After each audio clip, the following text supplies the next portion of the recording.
Hello guys, this is Gobinda. আমি এখন যাব জয় কালীবাড়ি মন্দির।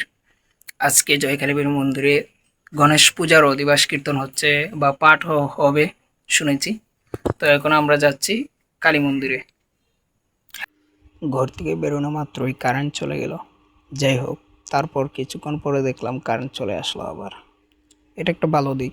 তারপর আমি উত্তর সহদেবপুর থেকে সিএনজি করে 10 টাকা ভাড়া দিয়ে চলে গেলাম ট্রাং রোড।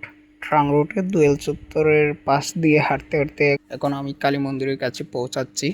দেখতে থাকুন আপনারা। শুনেছি এবারের বছরে গণেশ পূজা উদযাপন কমিটিতে প্রায় 500 জন সদস্য হয়েছে।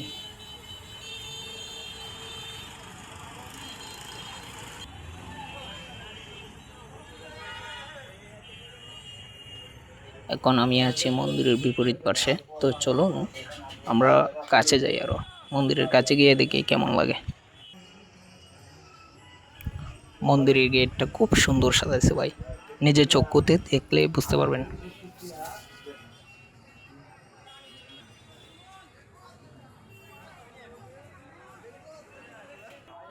গেটের বাইরের দৃশ্য দেখে আমি ফিদা হয়ে গেছি। আমি চিন্তা করছি আমার জন্য ভিতরে কি অপেক্ষা করছে। ভিতরে না জানি কত সুন্দর ডেকোরেশন করেছে। চলুন আমরা দেখি।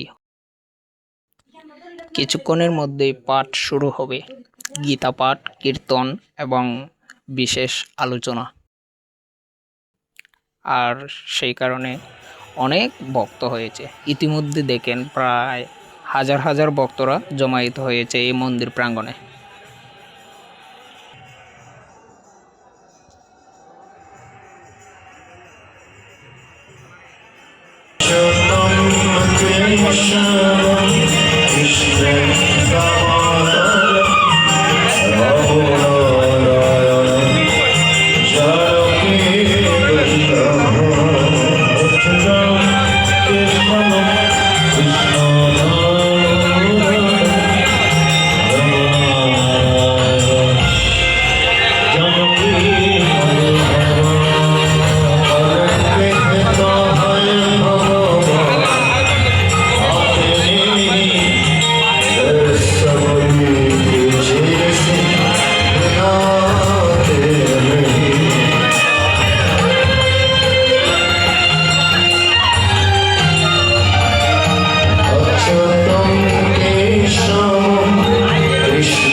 ओम सर्वमंगल मंगल्ये शिवे सर्वार्थ साधिके शरण्ये त्र्यंबके गौरी नारायणी नमस्तुते। जय मा काली। तो आज के माँ कालीर मंदिरे गणेश पूजा उपलक्षे प्राय 2500-এরও উপরে ভক্তবৃন্দ উপস্থিত হয়েছে। গ্রামগঞ্জের শহরের সব ভক্তরা এখানে উপস্থিত হয়েছেন।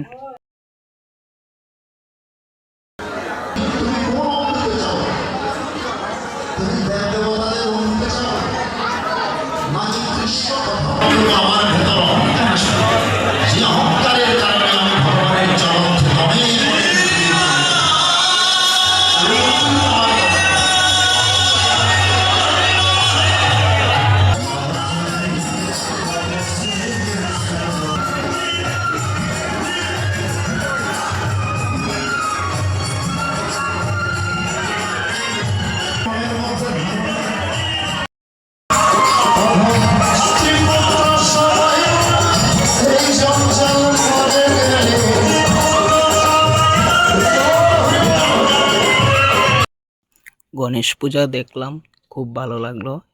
এখন বাইরে এসে বাদাম খেতে খেতে বাড়ি চলে আসলাম একটা রিকশায় করে। ভিডিওটা যদি ভালো লেগে থাকে তাহলে সবাই শেয়ার করবেন এবং লাইক দিয়ে আমার পাশে থাকবেন। ধন্যবাদ সবাইকে।